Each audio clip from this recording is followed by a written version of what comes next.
Good afternoon. This is Zingrone, and I'm giving a talk called Finding Your Teacher, Putting Together a Shared Educational Experience in Parapsychology. So the talk is going to be about, first, what does and does not matter to me as a 30-year-plus veteran of the field and an educator now. Shared educational experiences and why they're important. Formal versus informal learning, and on-site learning and online learning, obstacles and advantages. What's different about IUGS and ParaMOOC, and those will make sense later. A brief tour of what's out there and a call to action, and then some acknowledgements. So first I want to say what does and does not matter to me, and this is kind of in response to one of the abstracts that I read when I was looking over the conference.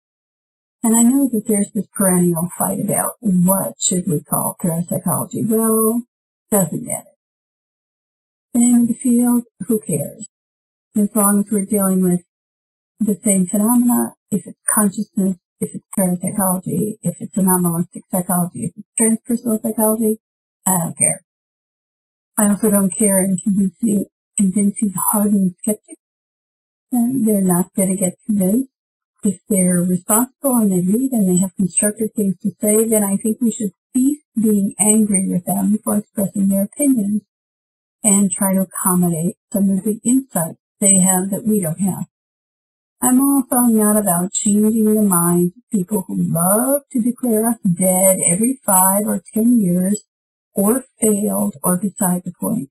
I think we have a lot of work to do, and I think we should focus on that work and be very optimistic about what that work means and where we're going with it.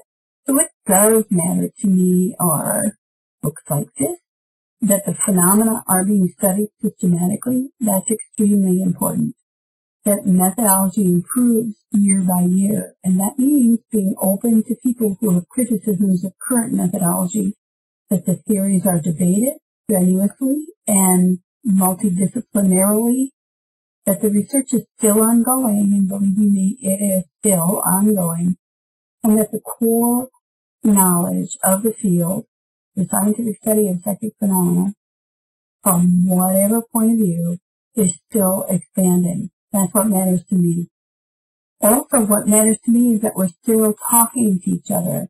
We care about the phenomena and what they might mean to our condition as human beings and to our understanding of the natural world.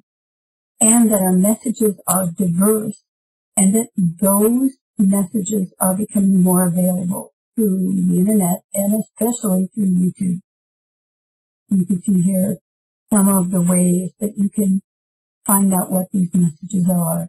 You're Thinking Aloud with Jeff Mitchell, here Stephen Body's new book with Stephen Body, and here discussing with Stanley Krippner why he believes there's progress in the field.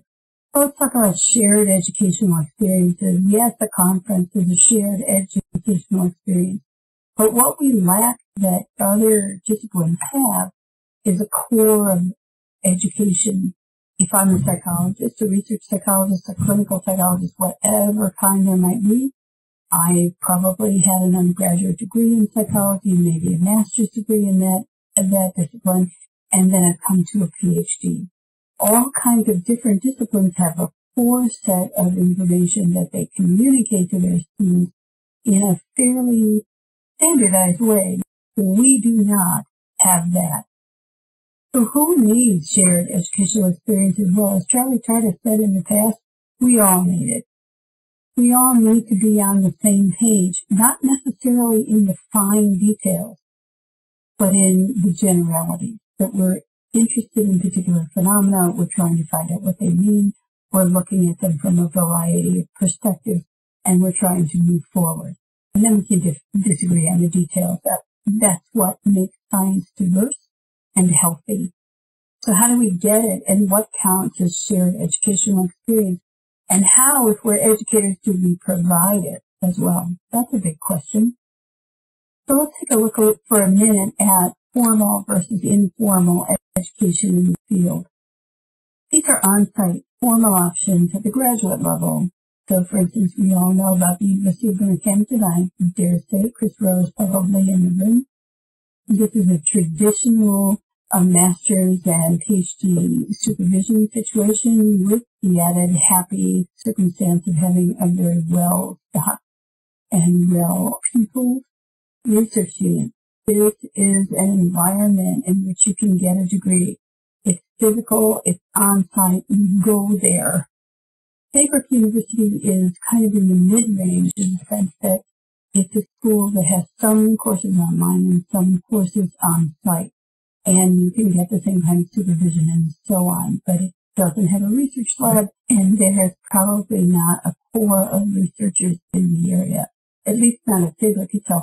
But it's what we have left in the United States of what has been on-site education. This is a wonderful picture. This is from the University of Sao Paulo, and this is Wellington's Angarian Fatima Machado's unit. These are students that they're supervising, and tucked in here is Dr. Elizabeth Roxburgh from the University of Northampton, and Chris Rowe. This is a unique place because Wellington, who is a professor of the social psychology of religion, honors both anomalistic psychology from the skeptical point of view and the scientific side of parapsychology, so more what we would say would be the proponent view. Probably the only place in the world I've ever been where I was revered, both because I had worked at the Bryan Center and because I knew Richard Wiseman personally. It's a very balanced place. There are on-site formal options at the undergraduate level, and I'm focusing on the KPU here only because they have a lot of information on their website about the two courses that Carolyn Watt and Pete Lammett teach at the undergraduate stage and the opportunities that are available there. A lot of the UK universities and universities in other parts of the world also offer some undergraduate option as well. This is an amazing thing that has happened recently. The University of Washington at Bothell, Kathleen Noble is involved with this, and it's an undergraduate minor in the School of Science, Technology, Engineering, and Mathematics. It is a minor in consciousness. Now, this is kind of like a lot of things that happen in the United States because it's very, very difficult to get things accredited here that have anything whatsoever to do with parapsychology or psychic phenomena. But they have got a number of courses here which look at the phenomena of the field and theoretical models of the field and then expand out into kind of wider areas of consciousness. This is very important and very new. In the United States, we have basically nothing. You're going to see a couple other options, and that's it. Unlike the UK, that has 18 universities offering supervision, and universities in France and in Italy and in Brazil. Okay, so online formal options at the graduate level here in the United States are very few. The University of Philosophical Research is an online school that has a master's in transformational psychology, which includes parapsychology, and is taught by Jeffrey Mishlove, who most people in the field will know and who's probably at the conference. Atlantic University, which is the university that's on the campus of Edgar Cayce's Association for Research and Enlightenment, they have a parapsychology course that's taught by Lloyd Auerbach, actually. He's probably at the conference. And this course is misspelled, I just noticed on the website, but it's both offered for credit at the graduate level and offered as a continuing education option as well. And if you get a master's in transpersonal studies at Atlantic University, then you are able to get supervision to do a master's thesis and possibly a research project in some area that's relevant to our field. Online informal options include the podcast-based course that Caroline Watt offers at a continuing education kind of certificate level at the University of Edinburgh. It's been around for quite a while, and these individuals made tapes for this course, and I've heard from Caroline that they're going to be updating it somewhat. This is the International Consciousness Research Laboratories, which should be dear to the heart to many of you in the Society for Scientific Exploration. because this is the baby of Brenda Dunn and Bob John. And they have podcasts called Conversations, which are fascinating and can serve, again, as a kind of an informal option for learning, because you can just go right down the list and listen to each of these. So these are some of the options that are out there. Now, the reason why I'm talking about these options is just to give you an idea before we get into the nitty-gritty of what Carlos and I have done with the Paramilk and with other things, and what the Parapsychology Foundation is doing with its YouTube channel and so on. I just want to give you kind of a lay of the land sort of a thing. The reason why this is so important, and we're going to get to this later when we start talking a little bit about professional development, is that so many of us come into the field with very, very, very different educational experiences. These are adult education kinds of opportunities for people. I'm going to talk a little bit more about ours. This is obviously close to my project.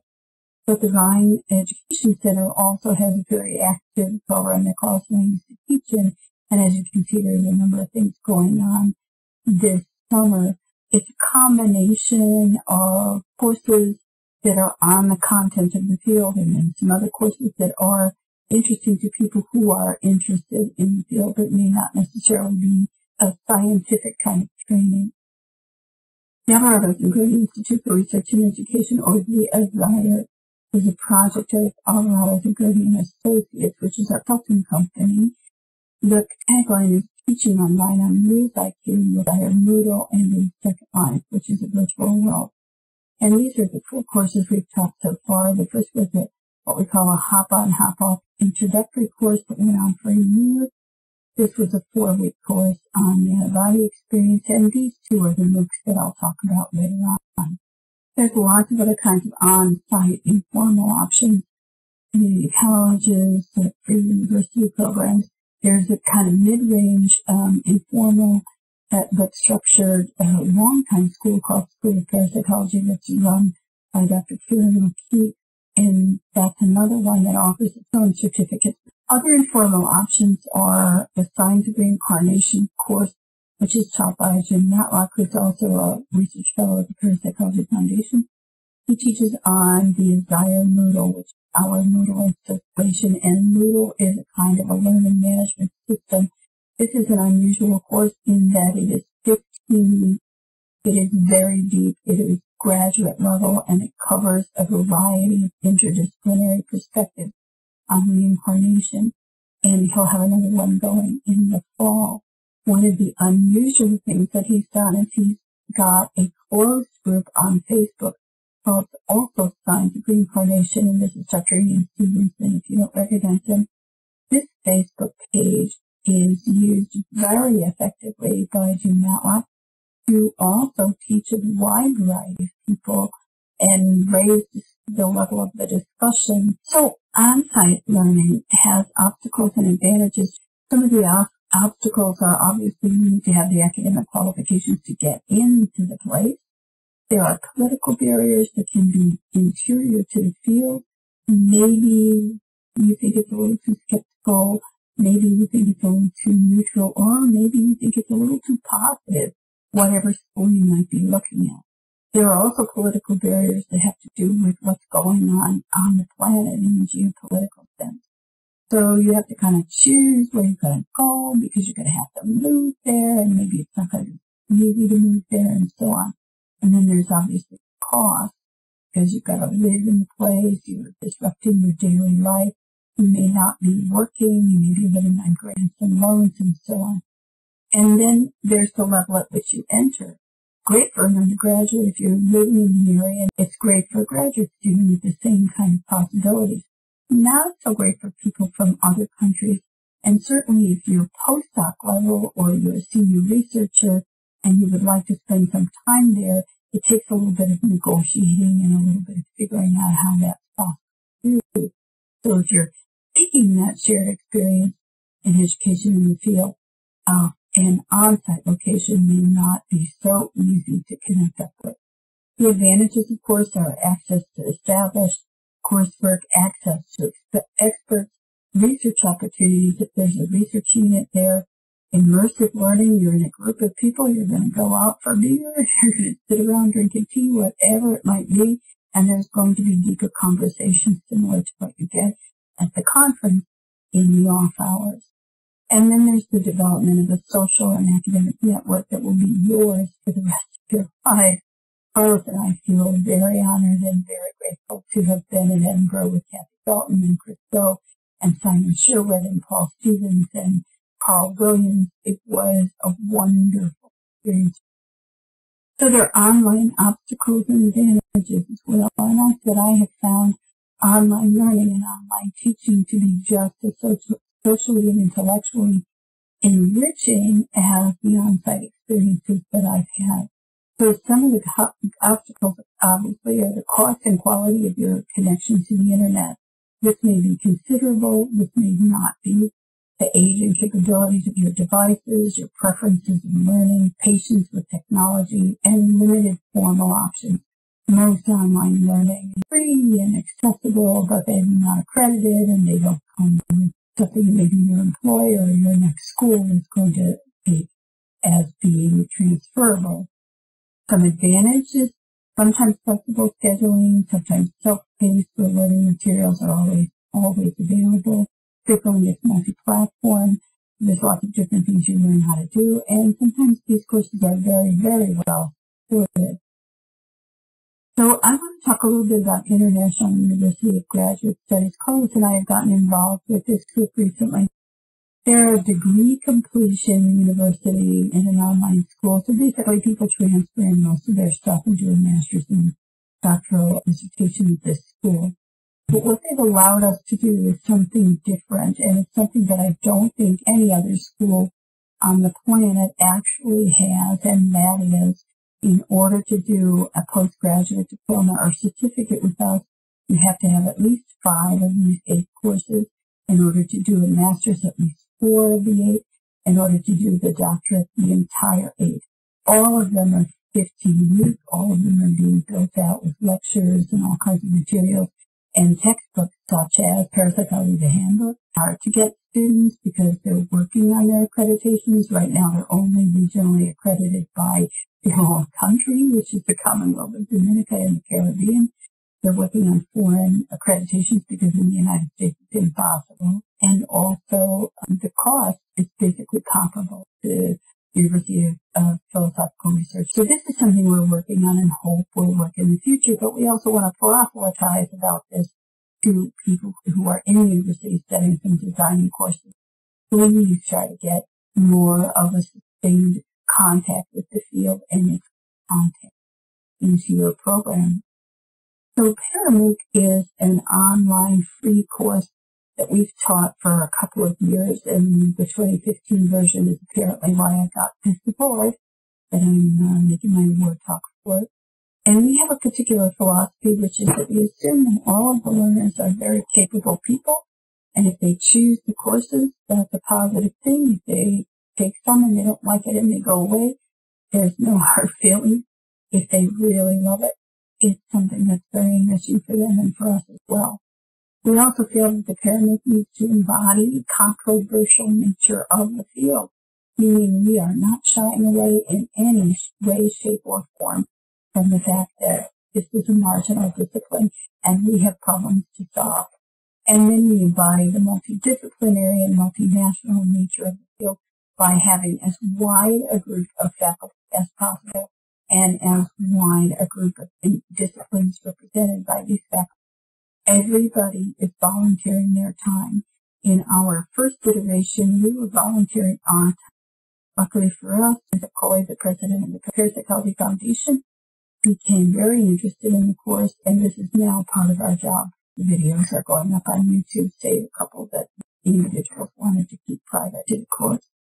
So there's a practical expression to the ParaMOOC philosophy, and that is the scheduled live sessions are there, yes, but we also archive the materials for self-paced review. Live sessions are scheduled 1 per day. The length of the live session is up to the speaker and the attendees. Sometimes they're an hour, sometimes they're 2.5, sometimes they're 2 sessions of 2 hours. The length of our Second Life discussions, and we have a discussion forum that takes place in the virtual world Second Life, where Carlos and I have developed a library and learning center that's devoted to making a bridge between the virtual world and the live world, the real world of parapsychology. The course design also attempts to anticipate the learner's needs and is a wide variety of learners, and it's customizable on the fly in light of the learner's feedback. This is a wonderful picture that I think says it all. It's from the last session of Parapsychology 2015. This is Dr. Fatima Regina Machado from the Pontifical Catholic University of Sao Paulo and also from the University of Sao Paulo Literacy Group.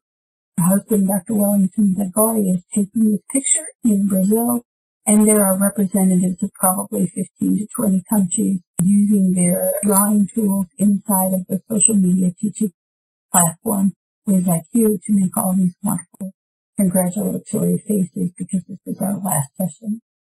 Parapsychology took place on withIQ.com, which is the social media teaching platform. This is what the webinar system looks like. That's Dr. Dick Bierman. It also took place inside of the Azire Library and Learning Center in the virtual world Second Life. Since August of 2009, more than 4,734 people have walked through that library. All of these things that you see around you are clickable and give information to the person who's visiting. Parapsychology locations are also now on YouTube. We have last year's, this is Ed May's talk from last year, up on Parapsychology Online, our YouTube channel. And this is Carlos speaking about the overview, parapsychology, and the nominalistic site for last year. And this is also on the Parapsychology Foundation. This is this year's Introduction to the Scientific Study of Psychic Phenomena. So here's some stats I'm going to roll through. These are PowerPoints by some of our 2015 speakers. We had 809 learners when the live sessions ended in February of 2015. As of today, there are 1,041 people in the course. It's still open. Anybody who wants to work through it at their own pace can get in touch with me. We had 58 countries of origin at the end of the live sessions. I think quite a bit more now. 339 cities, and you can see what the top cities were by numbers of countries. 60 people finished the requirements for tickets so far, and I'm still struggling to get them out. And a core group of about 15 people attended discussions through August 2015 in the webinar frame or in the virtual world Second Life. You can see these are some of the talks that were given in 2016. This is Anthony Mills, David Luke, Stefan Schmidt, and Bernard Carr, and William Evers. We started with 215 learners when the live session ended. We actually didn't do very much marketing this year. There are now 314 in the course because it's still in progress and people are still coming in. 2015 was more than full-time per week while the live sessions were on. We decided to have fewer speakers this year. And then the live sessions for this year went from January 18th through February 24th, and we are doing discussion forums on the last Sunday of every month through August 30th, 2016. And then Parapsychology 2017 will be in the planning stage in October 2016. Now these are extraordinary, and one of the most important aspects of this course is that these folks talk to whoever's in the webinar frame for as long as they can afford to do that, depending on their schedule, and as long as the students are asking questions. So it's an extraordinary opportunity to get to hear your colleagues talk about their research without a time limit. It's not 15 minutes, it's not 30 minutes, it's not even 45 minutes. If they want to talk 90 minutes and you want to listen, that's how it works.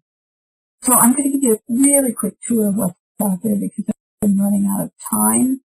So who needs professional development? We all do.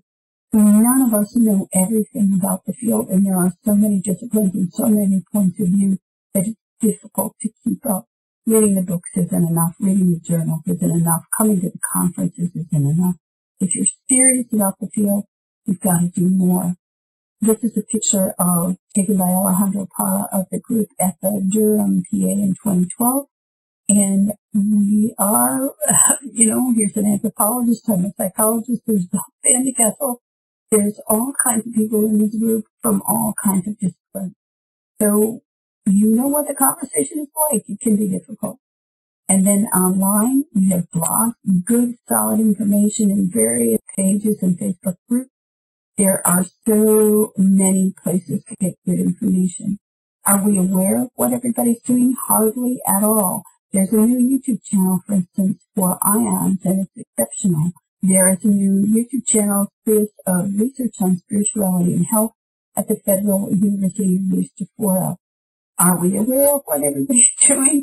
Absolutely not. This is Andrea Summers' blog, Forbidden Histories.